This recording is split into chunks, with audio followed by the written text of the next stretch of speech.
everybody, Trewerd here, back again doing a video review of whatever I bloody hell feel like. But right now I'm feeling like Gundam, so here we go. Today's review, the ZGMF-X88S GAIA GUNDAM. Yeah, here's a quick 360 right here. Pretty cool model. It has a alt mode, which can't really say the same about most model kits. So let's get on to the work. Now let's get a little backstory into this, shall we? Basically, at the start of Gundam Seed Destiny, 3 drug-induced pilot people steal 3 mobile suits and stuff. This is one of them. This one was stolen by Stella Lucier, one of my favorite Gundam Seed chicks, right alongside Mir Campbell and Flay Alster. God damn it. Everyone knows what happened to them in the end, right? Right? Other than that, I do not know much about this thing, except later on Andrew Waltfeld gets it and paints it orange, in reference to his old Mobile Baku thing from that desert place. Let's move on to articulation, shall we? Now the GAIA Gundam has quite a fair bit of range. Its head can... Okay, let me try this before I actually say it can. Can rotate 360 degrees, no problem. Unless you count this thing, which you have to push back a little bit before you do it. Other than that, it's on a ball joint, so it can pretty much do whatever you want. Okay, the arms are go like this. It can, except this armor plate gets in the way. Rotates up here by the bicep and bends about that much. Fists can rotate too. Waists, kinda, except it gets blocked by all this junk back here. Now the legs are pretty cool. It can kick like that. It can do the can-can. It can do the can-can. Kick like that. Up backwards, it gets up to that much because this back skirt hinders it. It can bend forward, which is almost bird-like, and bend back about pretty good double joint bend. Now the foot has go about this much, and it's on a wiggly ball joint. And the heel can move, but that's part of the transformation. So, yeah. Anyway, pretty good articulation for transforming Gundam. Now the GAIA Gundam comes with a fair amount of accessories. You've seen a few of them before in the early shot, so I'll go through them real fast. Comes with this, I can only call it a beam rifle because that's what it looks like. And it's missing a really noticeable strip of yellow paint. But, that's all good, right? There's nothing a little paint can't solve.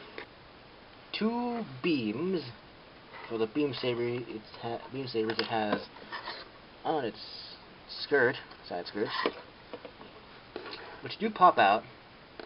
Matter of fact, I'll do that now. Oh look, they literally did pop out. And you attach it like that. See that? Like that. And it's pretty okay. You can hold it. I guess she can hold it just fine. Even dual wield. But dual wielding's old news. But I'll do it anyway. There we go. Dual wielding. Dual wielding. Next up is this shield, which only came with a yellow sticker. I had to paint the red stuff myself. Kind of a pain. An extra clip for the shield. And these things. Well, let's get to it. Transformation is fairly simple. What you want to do is remove these parts of the arms, including this gray part, and replace them with these. Let's go ahead and do that to both arms.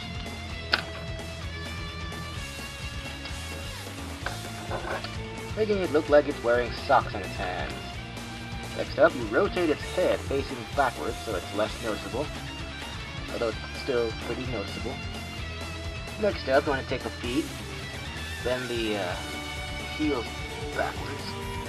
That looks like it hurt. Bend them backwards. Lift the back of the thing up, then bend it down. And I can do this.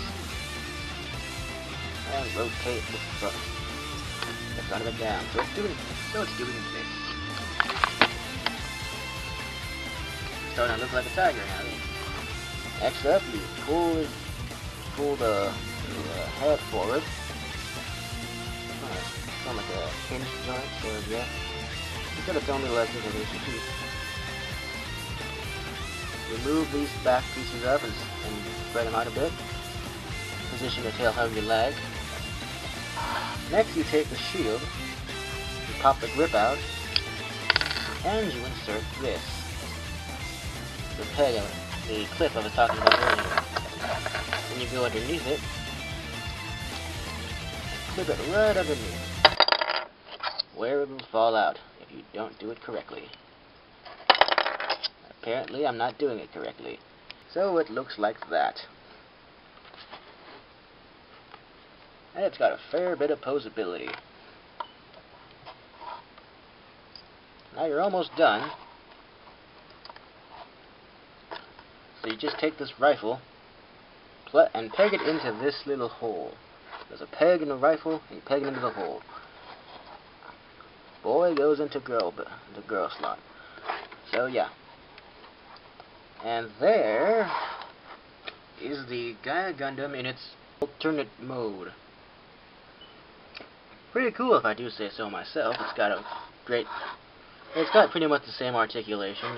I mean, it's essentially the same thing, just kind of laying down, doing some yoga. And you're gonna want to be careful with this part right here, this antenna horn.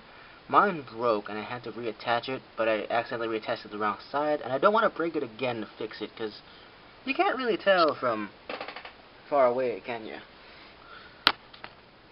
Anyway, these barrels of its cannons on its back also move. Pretty cool if I do say so myself. Unfortunately, you're left with all this stuff, which don't really do anything. And unlike the Mobile Baku, it can't dual wield in its mouth, which would have been cool. But whatever. Here's the part of the box. There's the Impulse. There's a Zaku, because apparently they actually do get Zakus later on, and I have no idea what the hell that is. There are some clips from the show. There's in its entire mode, and there is hot little Stella Luce. I was almost gonna say little Maria. It's the shoulders. I have no idea why, but I find shoulders extremely attractive. Of course! It was like so obvious. If I'm not the protagonist, then I must be the antagonist. Hey! Who are you? Hey! You can't do that. I'm a main character. I'm the antagonist. You are not even the main character. You are merely cannon fodder. You're trying to trick me, aren't you? There's no way I'm cannon fodder. What is the name of your pilot? But what? Your pilot.